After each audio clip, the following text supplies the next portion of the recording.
हाँ, तो मेरे प्यारे प्यारे विद्यार्थियों, आज हमारे लिए बहुत खुशी की बात है। ये पूरे पलामू साइंस सेंटर परिवार के लिए बहुत खुशी की बात है कि आज इस कोचिंग का आपका बड़ा भाई, हमारा बहुत प्रिय विद्यार्थी, जिन्होंने कठिन परिश्रम के द्वारा नेवी में सफलता हासिल किया है, और मैं चाहूंगा कि उनकी कहानी उनके ही जुबानी आप सुने। देखो, कोशिश करने वालों को कभी हार नहीं होती है डियर, और ये हमारा प्रिय विद्यार्थी ने सिद्ध किया है। मैं चाहूंगा, चूंकि वो आया, बोला कि सर मैं विद्यार्थियों को कुछ मोटिवेट करूंगा, तो please come here my dear. और चलो, बहुत अच्छी बात कि आपने सफलता नहीं। इस मिठाई पर देखो, पहला हक तो आपका है भाई, आप इसको खाओ, इसके बाद तो ही मैं खिलाऊंगा। देखिए, कोशिश आप भी करना डियर। चलो, बहुत अच्छा, बहुत अच्छा, बहुत अच्छा। तो लाओ, मैं भी एक खा ही लेता हूं, ठीक है। तो धीरज, पहले तो आपका वेलकम है पलामू साइंस सेंटर में, और पहले तो मिठाई हम खा ले आपका। भाई देखो, एक विद्यार्थी मेहनत तो करता है डियर, लेकिन उसके पेरेंट्स, उसके शिक्षक भी कम मेहनत नहीं करते हैं। और अब भविष्य आप हैं, मतलब भविष्य में आप यहाँ पर आए, और ये तब आप आएंगे डियर। ये मिठाई में, ये मिठाई जो है शहद से भी मीठा है, ये मिठाई जो है मुस्कुराहट से भी मीठा होता है। तो धीरज, पहले तो वेलकम है आपका। आप थोड़ा सा विद्यार्थियों को कुछ मोटिवेट करें डियर। आप ही बताएं कि यहाँ तक का सफर आपने अमीरी में तय किया कि गरीबी में तय किया? विद्यार्थियों को बताएं, ये सफर आपने अमीरी में तय किया है, गरीबी में तय किया? मैं धीरज पांडे, ग्राम परता, थाना हैदरनगर, जिला पलामू, झारखंड का रहने वाला हूं। मैं 12th पास किया 2015 में। एक तैयारी करने में इसी पलामू साइंस सेंटर से तैयारी किया, और जो यहाँ का मैथ का ट्रिक्स और फिजिक्स का ट्रिक्स जो मुझे मिला, आगे जो भी कंपटीशन का मैं एग्जाम दिया उसमें बहुत ज्यादा कारगर रहा। और जो यहाँ का मैं तैयारी करने के लिए जो यहाँ जो मैं मेहनत किया, मैं भी एक बहुत गरीब परिवार से हूँ। बहुत ज्यादा कठिनाइयां आती है तैयारी करने में, लेकिन उसे घबराना नहीं है। जैसे टाइम, वर्ड अपॉर्चुनिटी, जैसे एक बार अगर चला जाए तो दोबारा नहीं आता है, तो आपको टाइम मैनेजमेंट करना पड़ेगा। एक ऐसा बहाना करते रहेंगे कि बरसात आ गया, गर्मी आ गया, ठंडी आ गया, अपने आप को कब तक कोसते रहोगे? जब तक आप तैयारी नहीं करोगे, कठिन मेहनत नहीं करोगे, आपको नहीं मिलेगा, कुछ नहीं मिलेगा। अच्छा, आप सुनते हैं कि आप हिंदी मीडियम के विद्यार्थी थे। जब आप यहाँ आए थे, पूरा शर्मीले टाइप के थे धीरज तुम, और ज्यादा बोल नहीं पाते थे। आप डरते थे कि मैं हिंदी मीडियम का विद्यार्थी हूँ सर, कैसे सफल होऊंगा। मैं बराबर आपको धीरज देता था। सर, आप सही बोले, मैं 10th तक हिंदी मीडियम में पढ़ा। फिर मैं, बहुत लोग टेंशन में रहते हो, मैं हिंदी मीडियम पढ़ा तो कुछ नहीं कर पाऊंगा। This is the student of Hindi medium, okay. आने के बाद मैं हिंदी मीडियम से 10th पढ़ा, उसके बाद मैं यहाँ इंग्लिश मीडियम लिया 12th में। और इंग्लिश पर आपको कमांड, लाइफ में अगर करियर अचीव करना है तो आपको इंग्लिश आना चाहिए। तो इंग्लिश सीखने के लिए मुझे सर ने पढ़ाया, मुझे हिंदी एकदम नहीं आता, मुझे समझाया। जो भी चीज समझाया मैं समझते गया। इंग्लिश अगर मुझे समझ में नहीं आती तो मैं वोकैबुलरी तैयार किया अपना खुद का। मैं एक डिक्शनरी लिया, उससे मैं तैयारी किया। मुझे लगता था कि मैं कहीं गलत तो नहीं कर लिया इंग्लिश मीडियम लेके, लेकिन ऐसा कुछ नहीं है। इंग्लिश हिंदी से भी इजी लैंग्वेज है, अगर तैयारी करें तो। मैं इसके बाद 12th में पास करने गया। सर, खासकर गरीब परिवार के बच्चे जितने भी हैं, उनका हमेशा से सहायता किया है, मुझे मेरा भी सहायता की है। देखो, मैंने कुछ सहायता नहीं किया डियर, क्योंकि मैं गरीबी देखा हूँ, और मुझे भी पटना में केसी सिन्हा सर ने मेरा भी माफ किया था। Yes sir. और लेकिन वो बोले थे कि देखो, तुमको गुरु का ऋण चुकाना होगा। हम बोले सर बताइए। तो फ्यूचर में अगर तुम कभी पढ़ाओगे तो तुम भी गरीब जो बोल दे अपने आप को, तो जितना बन सके तुम माफ कर देना। तो मैं उनका ऋण चुकाता हूँ डियर। और मेरे पास क्या है, ऊपर वाले ने जो दिया है, और जो हमारे शिक्षक का जो दिया हुआ है, मेरे पास ज्ञान ही तो है। अगर आज तक का पूरा कमाई उन शिक्षकों को दे दूं, फिर भी कल कमाऊंगा तो उन्हीं का है, अपना क्या है, कुछ भी नहीं। तो कोई दिक्कत नहीं है। उसके बाद मैं तैयारी करने चला गया पटना में मैं तैयारी किया। उसके बाद कुछ फैमिली इश्यू इतने हो जाते हैं कि आप अपने पास से विचलित हो जाते हैं। कि हमें तैयारी करना है कि नहीं करना है, आप थोड़ा सा भटक जाते, लेकिन भटकना नहीं, एक बार ठीक बताओ, कभी तुमको भी फोन तो का बड़ा लड़का लोग आजकल ये लंबा बात वाला हो गया है। जी सर, आदत तो सबको होती है, एक एज होता है जिसमें हर कोई बात करता है। तो छोड़ दिया तभी सफलता मिली ना। हाँ, छोड़ना पड़ा क्योंकि सामने सिचुएशन आया। मेरे गांव के एक लड़के हैं जो अपने तैयारी करने के दौरान वो ज्यादा बात करने लगे और फेल हो गए। तो मुझे डर सा महसूस हुआ क्योंकि मेरे पिताजी बहुत गरीब थे, एक कंपनी में काम करते थे और पूरे परिवार को पालन पोषण करना, पढ़ाना लिखाना एक बहुत ही कठिन काम है। सुन लो, लंबा बात करने वाले जितने भी बच्चे हो, ठीक है, जब लंबा बात करना बंद किया इन्होंने तभी जाकर सफलता मिली। तो मैंने सोचा कि हमारे पापा के पास इतना पैसे नहीं है, उनके पिताजी तो सरकारी नौकरी था, उनके पास पैसे थे तो दोबारा एडमिशन करवा के इंजीनियरिंग कर लिए, 12th पास कर लिए दोबारा, लेकिन मैं ऐसा कर नहीं सकता था। मेरे पिताजी जब भी बोलते थे कि अगर एक बार कहीं फेल किए तो मैं सारा बंद कर दूं, क्योंकि जो मेहनत करता है वही जानता है कि मेहनत का वैल्यू क्या होता है।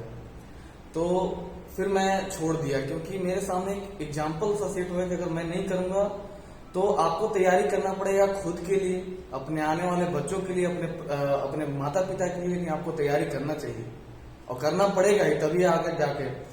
मैं जब तैयारी करने लगा तो मैं एक बार में सफलता हासिल किया। मैं जनरल पहली बार में बहुत मुझे लगा कि नहीं, मुझे और ज्यादा मेहनत करना चाहिए। मैं बस फॉर्मेलिटी निभा रहा हूँ, फॉर्मेलिटी निभाने से कुछ नहीं होगा, एक्स्ट्रा मेहनत करना पड़ेगा। तो एक्स्ट्रा मेहनत करने के लिए पता है, जब भी हम ज्यादा एसी कूलर इस समय बैठेंगे ना, तो जब तक पसीना नहीं होता, आपको अंदर से जब तक नहीं आया कि मुझे कुछ करना है, तब तक कुछ नहीं हो सकता है। तो तैयारी करने के लिए आपको अंदर से आना चाहिए कि हमें अपने लिए, अपने परिवार के लिए, आने वाले हमारे बच्चों के लिए, तो सबके लिए आपको एक बार मेहनत करना पड़ेगा। और मेहनत है एक कठिन परिश्रम, चाहे जो हो जाए। हमारे जब मैं डाल्टन में रहता था तो इतना कम घर से पैसे मिलता था कि मैं नीचे सोता था, मेरे पास फैन नहीं थे, बहुत ज्यादा दिक्कत थी, लेकिन मैं उस सबको झेलते हुए, नजरअंदाज करते हुए मैं आगे बढ़ता चला गया। चलिए, बहुत फिर मैं 12th की तैयारी करने के बाद मुझे पटना तैयारी करने गया, तो वहां भी अपने ट्रिक्स काम आया कि नहीं आया जो मैथ में पढ़े थे? जो सर जो भी सर ने फॉर्मूला जो बताते हैं प्रूफ करने के बाद, अगर आपको प्रूफ नहीं करने आता, आप यहाँ प्रूफ करके आप याद करें तो डायरेक्ट आप एग्जाम दे सकते। तो मैं खुद कैलकुलस का 8 क्वेश्चन ऐसा है नेवी में जो मैं बिना सोचे समझे एक क्वेश्चन में 33 सेकंड मिलता है सर, और वो 33 सेकंड बचाने के लिए जब आप यहाँ का टिक आप मेहनत करोगे तो 33 सेकंड बच जाएगा, आप 1 सेकंड में मार दो। मतलब कैलकुलस आया। उसके बाद 3D ज्योमेट्री से भी डायरेक्ट टिक मार दिए 8 मार दिए, मतलब 32 सेकंड बचा। हाँ, तो तैयारी जो भी आप फिजिक्स करते हो, फिजिक्स में sir Hindi medium English medium दोनों समझा के मुझे, वो भी फिजिक्स मुझे काम आया। आप लोग समय तो फिजिक्स भी मैं पढ़ा था, इधर तो थोड़ा गैप में कर दिया हूँ कोरोना के चलते। तो मैं सर से मैं फिजिक्स और मैथ दोनों पढ़ा और दोनों आगे जाके काम आया। तो आप जब मैं ज्वाइन नहीं किया था तो मैं मैप में देखता था कि अंडमान निकोबार कहाँ है। अंडमान निकोबार घूम लिए? मैं घूम लिया सर, मैं दुबई घूमा, मालदीव घूमा। सुन लीजिए प्यारे विद्यार्थियों, मन में जो सपना रहता है, थाईलैंड भी घूमा।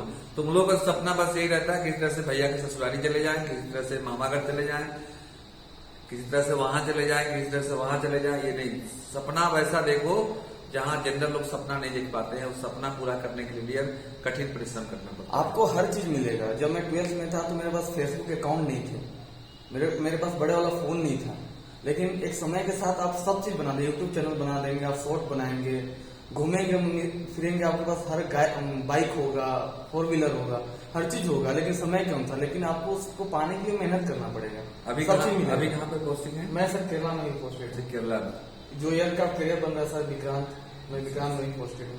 इससे पहले मैं विशाखापट्टनम था। चलो विक्रांत में सुन लो डियर मेरे प्यारे विद्यार्थियों, आप सब मेहनत करो, मेहनत से कभी पीछे मत हटो। ओके, करो मत इंतजार कि कब सवेरा हो, उठो जागो आओ, हम सब मिलकर जल जाएं वहां जहां युगों से अंधेरा हो, बनकर शिक्षित कर दो विकसित जहां में सबसे आगे भारत देश हमारा हो। आप मेहनत कीजिएगा, आपको सफलता मिलेगी। बैठे मत रहो, सोकर सपने देखने वालों के सपने पूरे नहीं होती है, जग करके सपना देखने वाले, मेहनत करके सपना देखने वालों की सपना पूरा होता है। और ये धीरज पांडे ने करके दिखाया है। विद्यार्थियों के लिए कुछ संदेश दे दो आपकी, क्या विद्यार्थी करें? आप जो भी तैयारी करें दिल लगा कर तैयारी करना। ये नहीं कि आपका अगर मैथ मजबूत है तो मैथ पर ही ज्यादा ध्यान देना है, आपको जो चीज कमजोर है उसको मजबूत करना, उसको भी मजबूत करना। खासकर जो 12th में बच्चे अगर अभी हैं, 11th में जो है, अगर आप 1 to 10 तक अगर सारा सब्जेक्ट और 12th का बस फिजिक्स और मैथ अगर आपके पास कमांड है तो आप कहीं हासिल कर दो। इंग्लिश के लिए तो आपको मैं पहले ही बोला कि इंग्लिश तैयारी करने के लिए आपको अच्छा, बच्चों में रहता है केमिस्ट्री उतना ज्यादा नहीं पूछता है। नहीं, केमिस्ट्री इसमें नहीं पूछता है। केमिस्ट्री नहीं पूछता है, एयरफोर्स में भी नहीं है डियर, और ये एनडीए में भी मैं नहीं है एनडीए का आपका। एग्जाम एक बार निकाला, मैं इंटरव्यू में छट गया क्योंकि सर उतना बेस मेरा इंग्लिश के चक्कर में, फिर बाद में रियलाइज किया कि मुझे मेहनत करना चाहिए, लेकिन रियलाइज करने से कुछ नहीं होता। मैं खुद को कोसता हूँ कि मैं खुद नहीं मेहनत किया, खुद को मैं गलती जानता हूँ कि मैं तैयारी नहीं किया, इसलिए मेरा एनडीए में नहीं हुआ। उसके बाद नहीं होने से क्या मतलब है, और भी तो एग्जाम है। मैं एलडीसी का भी निकाला, मैं झारखंड पुलिस में हुआ, लेकिन उससे पहले नेवी का आ गया तो मैं नेवी में ज्वाइन कर लिया। चलिए, बहुत सुंदर, I proud of you really. और अगला बार ये मिठाई आपके तरफ से आना चाहिए। आप मेहनत करो डियर, मेहनत करने वालों को भी हार नहीं होती है, ठीक है।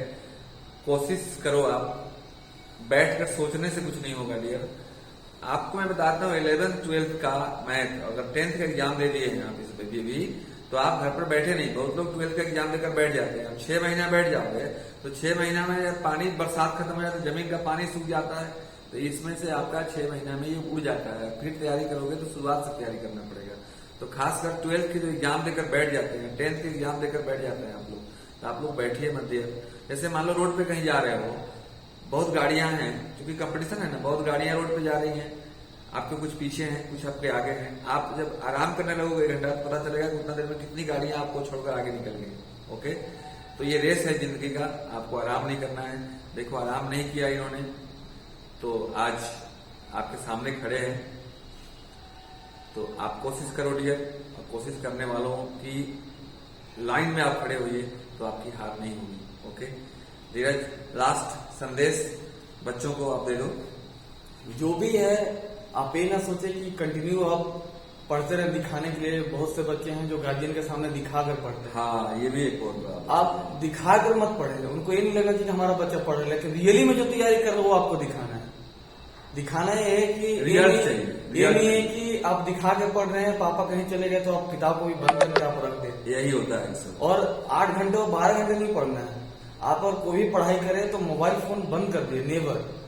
व्हाट्सएप, फेसबुक, इंस्टाग्राम, कोई भी चीज नहीं होना चाहिए। यहाँ तक घर पे भी फोन नहीं आना चाहिए। आप जब भी बात करें, इमरजेंसी होगा तो अलग बात है, लेकिन आपको पढ़ाई के दौरान किसी से भी अपने, अगर कहीं पापा भी कॉल करें तो उस टाइम आप अगर बोले कि मैं पढ़ाई कर रहा था, पापा भी आपको मना नहीं करेंगे कि आप पढ़ रहे थे, कभी बोलेंगे नहीं। लेकिन जब आप पढ़ाई कर रहे हैं तो उस टाइम आपको मोबाइल बंद होना चाहिए। मोबाइल सबसे बड़ा बाधक है अभी के नौजवानों के लिए। मोबाइल सर हम यूज करते हैं, हमारे ऊपर डिपेंड करता है हम किस लिमिट यूज करते हैं। आज मोबाइल के सहारे हम, मैं कुछ भी, अगर हमारे पास पैसे नहीं है, अगर हमारे पास डाटा है, तो हम ऑनलाइन बहुत सारे टीचर से पढ़ सकते हैं। मोबाइल के द्वारा हम बहुत से सारे संदेश दे सकते हैं। अगर हमें शादी का कार्ड ही भेजना है तो मोबाइल पर भेज सकते हैं। यूज अलग अलग है, ग्रुप बनाना है, बहुत सारा ऐसा फंड बनाना है, तो आप मोबाइल का अगर लिमिट में यूज करें तो मोबाइल बहुत ही फायदेमंद चीज है, बहुत काम आएगा। जो आपका सब्जेक्ट नहीं, जो आपको वर्ड मीनिंग नहीं आता, आप गूगल पर सर्च करो तो मिल जाएगा। आप मोबाइल में आप बात करने लगो, फेसबुक पर चैटिंग करने लगो, व्हाट्सएप पर चैटिंग करोगे तो आपका टाइम वेस्टेज है। और मैं एक बार फिर कहूंगा कि आपको डिसिप्लिन रहना है, टाइम मैनेजमेंट करना है। पढ़ते समय स्ट्रेस होता है, ऐसा लगता है कि मैं सफल नहीं हूं, लेकिन स्ट्रेस नहीं लेना है। जो स्ट्रेस ले लिया, स्ट्रेस से आपको कमजोरी होगा, कमजोरी होने से आपको पढ़ाई नहीं हो पाएगा। टाइम मैनेजमेंट करना है, डिसिप्लिन में रहना है। आपको किसी ज्यादा अगर आप दोस्ती बढ़ाओगे तो आपको पढ़ाई नहीं हो पाएगा। बहुत अच्छा, बहुत कम लोग हैं, और ऐसे दोस्तों के साथ रहो। एक किताब और एक अच्छा दोस्त जल्दी नहीं मिलता है, इनको ढूंढने में बहुत समय लगता है, लेकिन अगर एक बार मिल जाए तो जिंदगी पूरा समझ जाती है। तो आप ऐसे लोगों के साथ दोस्ती करो जो आगे आपको करियर बनाने में आपका काम है। बहुत सारे ऐसे दोस्त होते हैं कि आपको दिन भर घुमाते हैं, रात को खुद तैयारी करते हैं, बाद में सफल होते हैं तो आप अपने आप को कोसते हो कि हमको खराब कर। लेकिन आपको ध्यान रखना है कि आप गलत कर रहे हैं, सही कर रहे हैं, आपको पता चलना चाहिए कि मैं गलत कर रहा हूँ। लाइफ में यू टर्न लेना बहुत जरूरी है। गलती सबसे होता है, गलती हमसे भी हुआ है, लेकिन यू टर्न लेना बहुत जरूरी है लाइफ में अगर सक्सेस होना है तो। और यू टर्न आप तभी लोगे जब अपने बारे में, अपने परिवार के बारे में, आपके आने वाला फैमिली के बारे में, अपने समाज के बारे में, जब से अगर नहीं सोचोगे तो आप यू टर्न नहीं ले पाओगे और अपना करियर अचीव नहीं कर पाओगे। Thank you. बहुत सुंदर धीरज। चलो, आई प्राउड ऑफ यू। तो देखिए, जैसे जहां पर आप बैठते हैं वहां बैठने वाला बच्चा ही आज मेरे सामने है। और हमें तो बहुत खुशी हो रही है। देखो फल लगाने वाले को खुशी होती है यदि वह पेड़ फल देने लगे। ओके, तो आज ये अपने परिवार की खुशी बना हुआ धीरज। आप भी मन लगाकर पढ़ें, आगे बढ़ें, मेरी शुभकामनाएं आपके भी साथ हैं। प्रैक्टिस मेक्स ए स्टूडेंट, हमेशा याद रखना। No cream, no powder, no facial makes a student perfect, only practice makes a student perfect. आप प्रैक्टिस करें और आगे बढ़ें। धन्यवाद, थैंक यू।